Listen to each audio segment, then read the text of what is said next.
It gives me great pleasure to introduce week 30 of the Sussex by the Sea Hastings Report, SBTS Hastings Report, with my wonderful co-host, Leon Pettit, the ESFL veteran that he is. I know he's had a good week, but I'm going to ask him, Leon, how was your week? Yeah, good. Yeah, well rested. Another Saturday without playing any football. So hopefully the hammy's been well and truly rested now. So saying that I did go out for a run in the morning. So Already tweaked? no. Good. Running's fine. It's just games and sprinting doesn't seem to like. Well, no, my knee don't like running. It's road running. It doesn't like the impact. So it's always something. But well, good. You went to Brighton. A quick rundown of the Brighton win.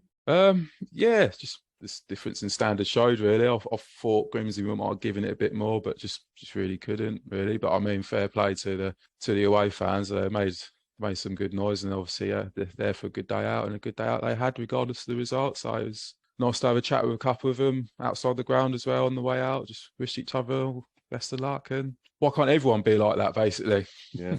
This is true. Right then. Okay, well, let's just move on to SCFL results. So we had all games, all leagues have been affected by the unfortunate weather. So this isn't going to be a long one today. So it was Tuesday, 14th of March. In the SCFL, it was Peacehaven and Telscombe 1, Little Common 0. Curtis Ford getting the goal for Peacehaven, and Peacehaven go up to 6 for that win. Wow.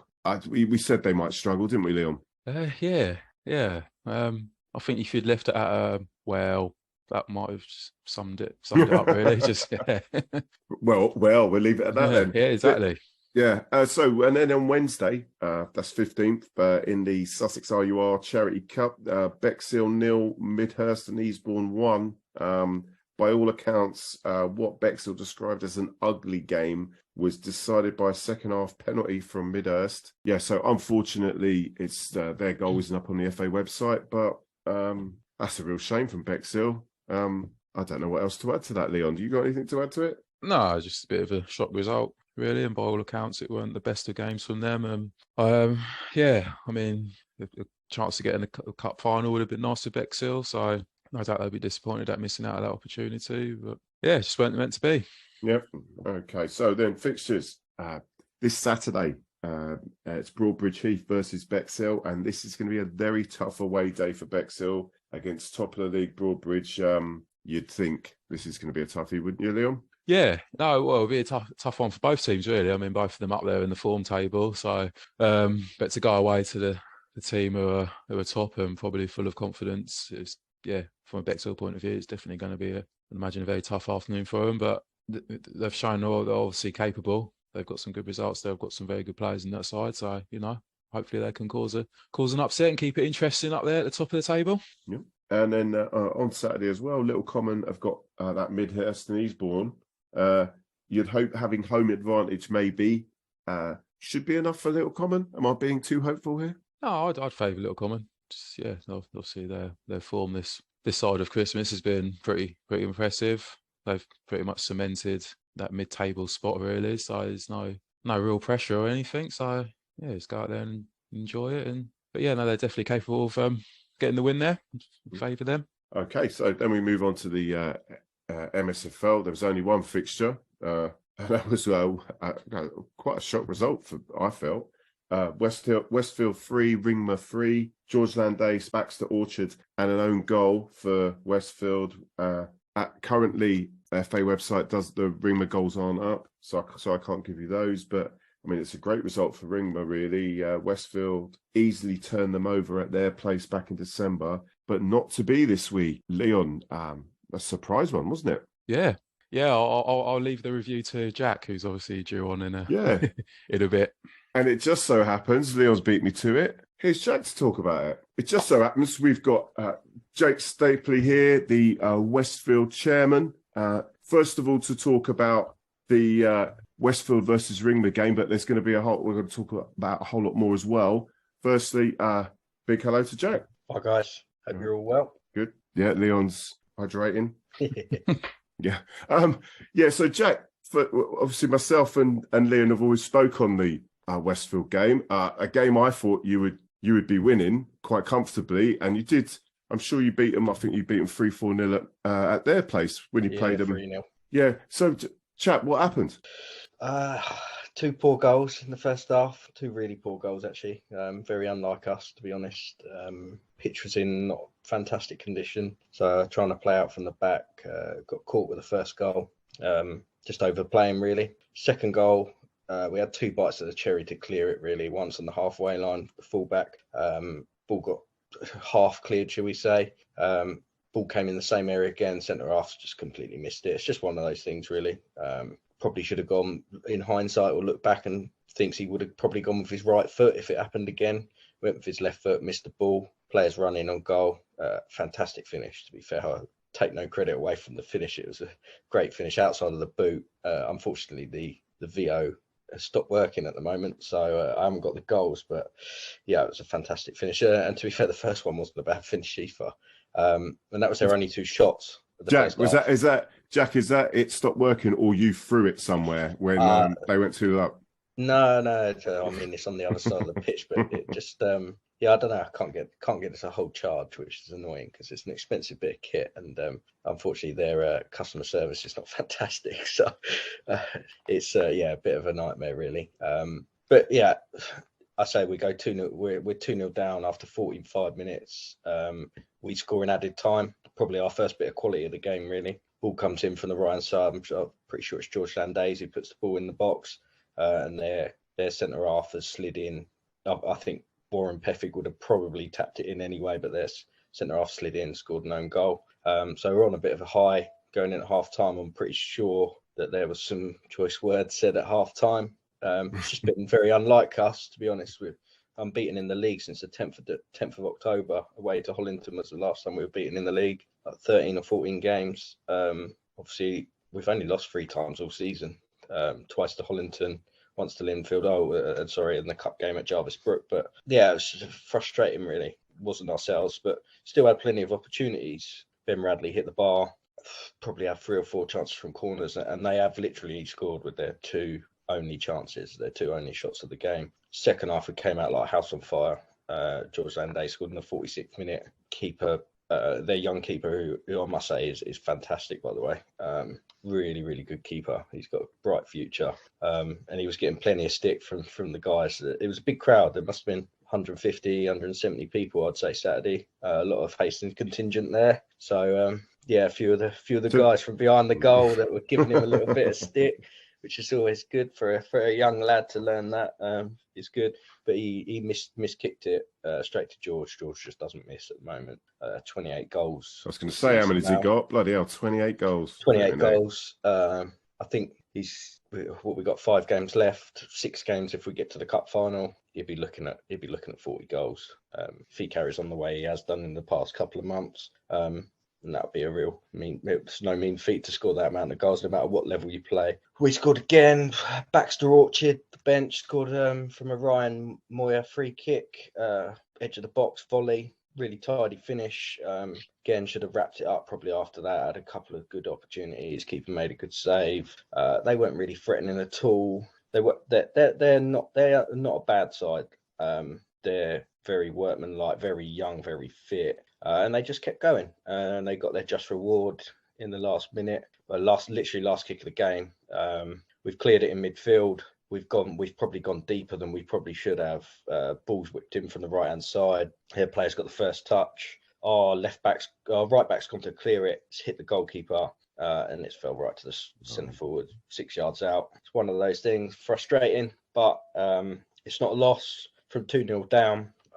Harry said after the game he was happy with the character to come back, but obviously disappointed with the final result to concede like that. I mean, we've drawn out of 20 games, we've drawn 7 games this season. If 5 of them were from when we've been winning.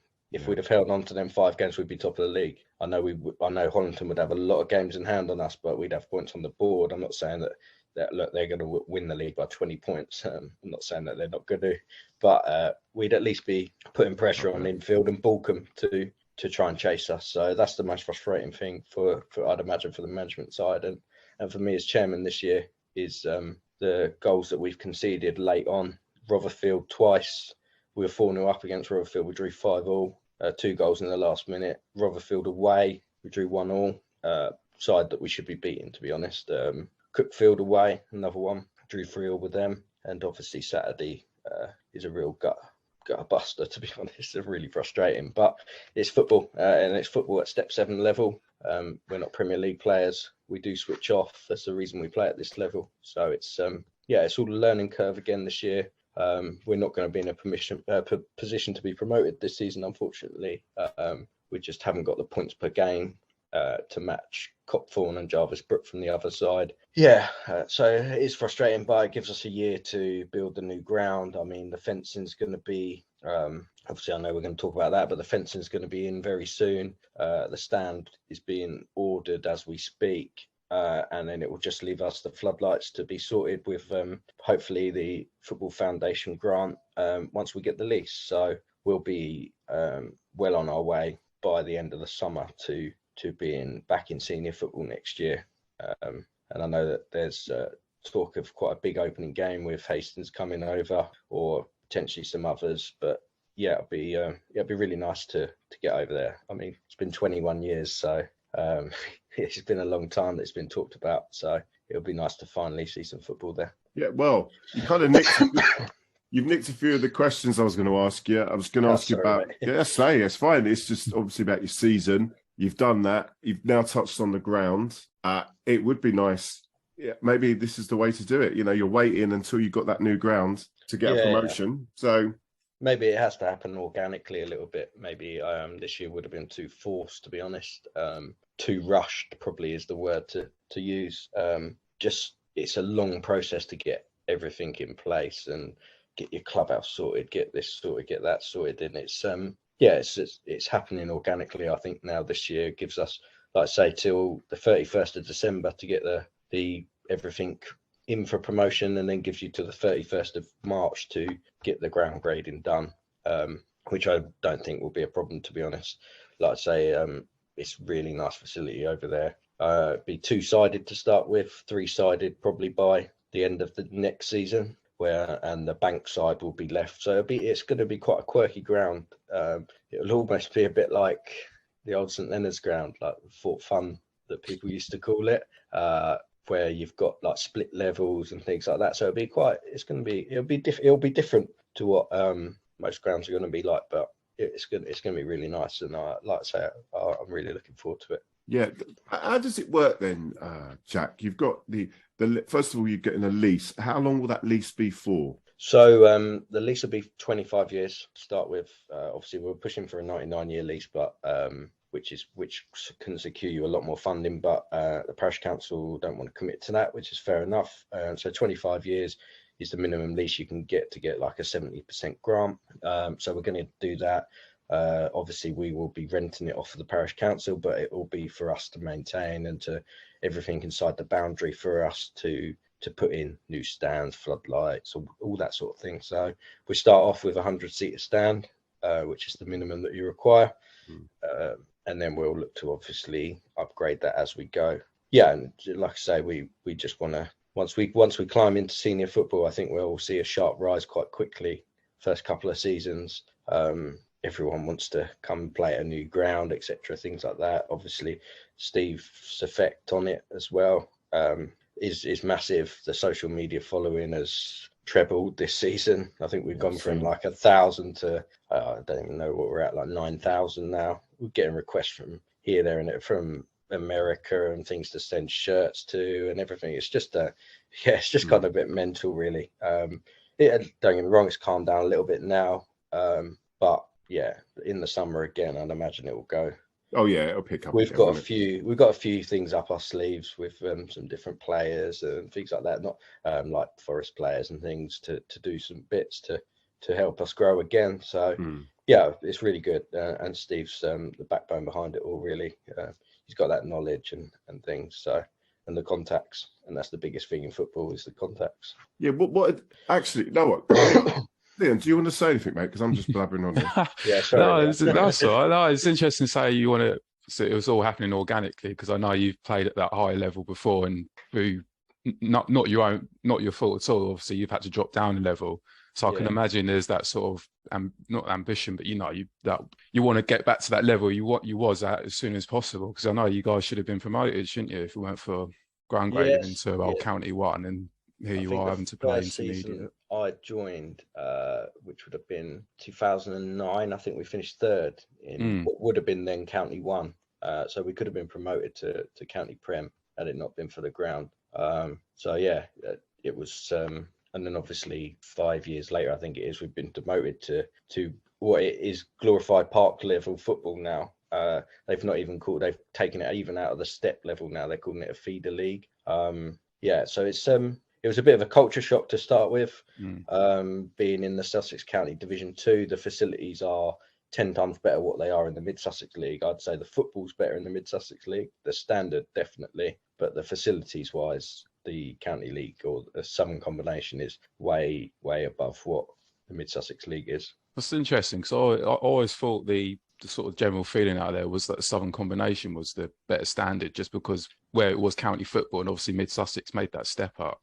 But then again, obviously the last 2 seasons, Sidley, Hollington have won the Sussex Intermediate Cup, haven't they? So Mid Sussex is obviously, like you say, is the better standard, but always knew it was at least on par. I think the with regards to it, is the Southern Combination is more, shall we say, agricultural football, whereas the Mid Sussex League, everyone's the nicey teams. They want to get the ball down and play, all that sort of thing. But the biggest shock for me is obviously the facilities, and it's nothing against the clubs at all. Like, you'll go to Balcombe and there's trees hanging over the pitch. Like, the referee, I used last year as an example, we lost 6-2 up there. The referee said, "Don't worry about it, the ball, never hit it." It literally hit it in the first 15 seconds, and Balcombe scored from it. And you just had to laugh. Me and Dad just sat on the bench and went, you know what, you just got to laugh. Like, no dugouts and things like that. So that's the difference between the Southern Combination and the Mid Sussex. But if you amalgamated the 2 leagues together, the Mid Sussex League teams would, bar Jarvis Brook and possibly Copthorne, the Mid Sussex League teams would be the teams at the top of the league, definitely. Linfields, Balcombes, ourselves, Hollington would win the league, no matter what league they're playing in. Hollington could go to the league above and probably be in the top 3 or 4. It's just the way it is. Yeah, they're a very good side. And like I say, they've handed out two thrashings to us this season. Away, I thought we were very unlucky to get beaten by the score we did. Had we scored, or instead of hitting the post on the 80th minute, we'd have probably got something out of the game. But yeah, they're a good side. That's because Chris turned up. I'm an absolute. I'll turn up for your games, and then sorry. We've had a guy, I think, who goes to watch Bexhill quite a bit. He's on Twitter. Smokes a cigar. I can't Borna Totter. He's not seen us. He's watched us like 6 times this season. He hasn't seen us win a game. I've definitely seen you win a game, yeah. So I'm better luck than him. But yeah, no, it's like I say, it was brilliant up there Saturday. There must have been 150, 170 people, packed behind the bar and everything like that. It was great. It's exactly what we want. And hopefully, like I say, when the new ground does come along, the village gets right behind it, and the community come out and support the football club, and we'd like to support the community back with different initiatives, like we're running the free youth coaching throughout the whole of May for kids from the village. I think we've got 9 youth teams now. Start of next season, we'll hopefully have 14 or 15 youth teams. So yeah, the club's going through a real process, and there's a lot of people behind the scenes that don't get the credit. Obviously Harry, my dad, Ian Curry, John Gardner, David Miller, all the youth team coaches, all the adult coaches, none of them get any credit. They just see myself and Steve, and that's what everyone associates the club with. But there's so many more people behind the scenes that do so much for it that wouldn't run without them. I mean, Swerve, who does the kitchen, and Graham Drinkwater, who does the bar. That's our main source of income, is the bar and the kitchen. So no one will ever, people in local football know who they are, Graham and Swerve, but they'll never associate them with what's going on at Westfield now. And I think that's the biggest thing. Volunteers in football are just huge. Without them, no football club runs. Oh yeah, 100% there. Absolute lifeblood of it. Just quickly, we want to talk about, you're going to be hosting the MACRON Cup.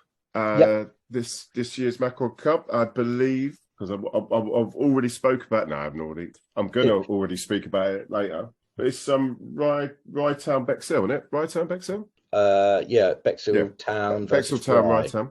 Rye Town, isn't it? Yeah.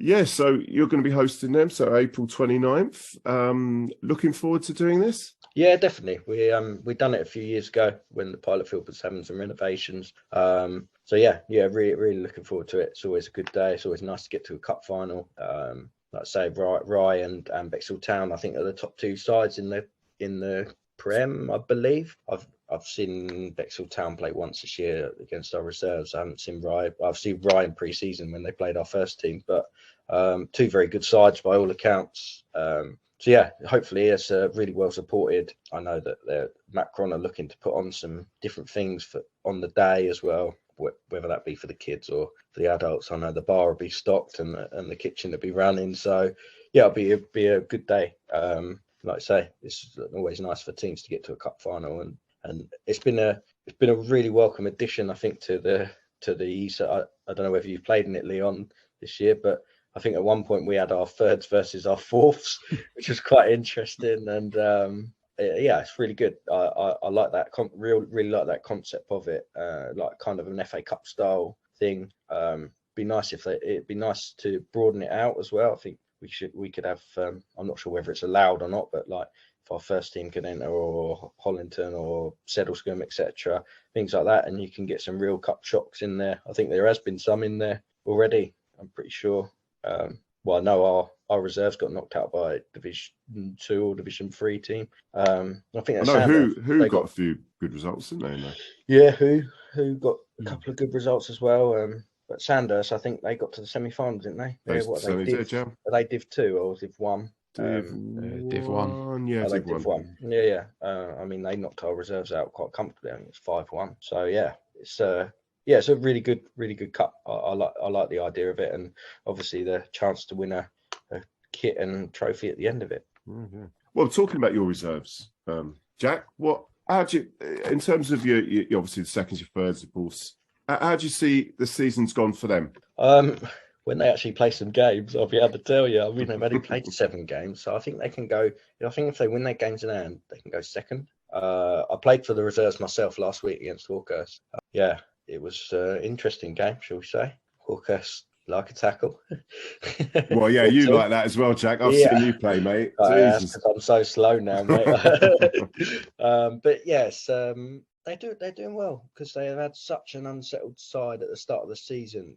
Took a couple of hammerings early doors, Crowhurst, to name one. And since then they've picked up, but with the weather and everything like that, they've had massive gaps in their schedule. I mean, I've literally, as we're talking now, I've just had the confirmation come through of the remaining fixtures, and they're going to be running right up to the reserves are going to be running right up to the 10th of May. So that's how far behind. I mean, they've got 1, 2, 3, 4, 5, 7. Still got 7 home games left and 2 away games. So they're going to be playing Saturday, Tuesday, or Saturday, Wednesday, pretty much every week from the 1st of April through to the 10th of May now. So the weather behaves. Yeah, and it'll be a real test for their squad because they have got quite a small squad, bumped up by a lot of Hastings under 18s, to be honest. So they're getting their first taste of adult football. Yeah, but they've done really well. Really happy with how they're doing. Like I said, it supplements the first team really well. Obviously, the first team's our main priority this season was to get in the top 3 and get promoted. It's probably out of our reach, possibly third. We might be able to because we've still got to play Linfield and Balcombe. But the reserves was all about staying in the division because obviously they won Division 2 last year. Made the decision to ask to step up to the Prem. Thought it'd be really tough, but it looks like they're going to stay up quite comfortably and possibly push on to be in the top 3 or 4, which is a real plus. I mean, the average age of the team's probably 18, if that. Couple of older heads in with them that have played local football, and a couple of us old fat gits who like to have a game every now and then. But yeah, no, it's really, really good, mate. Really good. Like I say, the whole club's on an upward spiral. I've got to say, because you're on here, but I remember watching a game. I think it's got to be a season or 2 ago now, and you were on the bench, and some forward was giving one of your defenders jib, And so you subbed yourself on to deal with that person. It was fantastic stuff. I could see it happening slow. I thought, oh dear, this bloke's in trouble. Yeah, when you grow up playing in the team, like at 16, 17, you're playing alongside Razor and people like that. You don't have much choice but to look after yourself. He don't give you a moment's rest, that guy. So and rightly so. So yeah, it's just how I've always played football. To be honest, I've never been blessed with pace or anything. Ball or player, not both. Yeah, I'm just trying to think. So, I'll tell you what. I just mentioned about if anyone wants to see the progress on the stadium, is there like a website or anywhere where to see the latest? It's westfieldfootballclub.com. It's got some good footage on there. It's got all the story about it, all the planning permissions, etc., etc. But the main source of it, really, I haven't had much time to keep that up to date. So the main source of it really is Twitter or the Facebook page. But at FC1 Westfield is the Twitter page, and that's probably where we're most active, to be honest. And all the anytime I get any new photos or updates or anything, I always try and put it on there. Oh, great stuff. All right, and well, listen, Jack, thanks for coming on, mate. And, no worries. Thank you for having me. Yeah, take care. Yeah, good luck for the rest of the season. Yeah. And you guys, appreciate it. And I'm sure I'll see you all soon. You certainly will. Take care, mate. Thanks, guys. See you later. Cheers. Bye. Bye. Now we move to fixtures. We've got Ashurst Wood versus Hollington. Second off bottom, Ashurst have got no chance against Hollington. I wouldn't think so, Leon. And the last time they played, it was a bit of a war. I went and saw this game. It ended 7-0 Hollington. I think more of the same here. I think the ref's going to be busy as well. So any thoughts on this one, Leon? Good luck, Ashurst. Yeah, right. Moving on to ESFL Prem. Again, no real games other than cup games here. So first of all, it was the Macron Cup semi-final. Sandhurst 0, Bexhill Town 4. 2 goals from Henry Barnes, Oliver Peterson and Tommy Wheeling getting the other goal for Bexhill Town.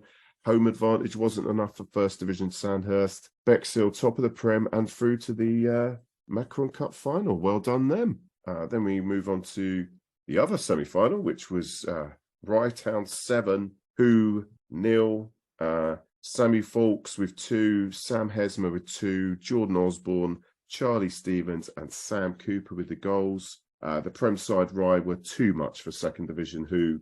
Game was over in the first half, 4-0 in the first half. And it's an all-Prem final, Bexhill versus Rye Town. And 29th of April at the Parish Field. That should be a decent final, shouldn't it, Leon? Yeah, it should be a decent final, good outfit for local football. So hopefully it'll be, we hope the weather will be spot on. There'll be a good occasion for everyone. And hopefully it'll be a good day all round. We might get corporate tickets. Hey, Leon? Is that you hinting? Come on, Macron. Come on. Yeah, give us the prawn sandwiches. Yeah, exactly. Yeah, I do like a prawn sandwich. So in ESFL Division 1, they managed to have a game, a league game here. It was it didn't turn out well for Wadhurst, though. It was Wadhurst United 2, Parson Move 5. Philip Hatch with a hat-trick, Curtis Coombs and Fraser Discala with the goals for Parson Move. No goals up on the site for Wadhurst. Sorry, not on the FA site. I mean, it's just a tough day at the office there for Wadhurst. No results in Division 2. No results in Division 3. Division 4, though, Wellcroft Park Rangers Reserves 2, Hastings Athletic 2, James Martin and Aaron Wright with the pen for Wellcroft. Joseph Simeon and Charlie McDonald put Hastings Athletic 2-0 up against Wellcroft, which could have been a mega surprise. Amazing Wellcroft were 2-0 down to Hastings Athletic, but that's why they are at the top and they never gave up and managed to get a point. Well done, both teams. Wellcroft looking nailed on for promotion as they are now 8 points clear. Well, at time of filming this is a Monday evening. There was no team in the week, unfortunately. Probably not enough games to really pick a side. So, Leon, I'll see you next week. I'll see you next week. That we stand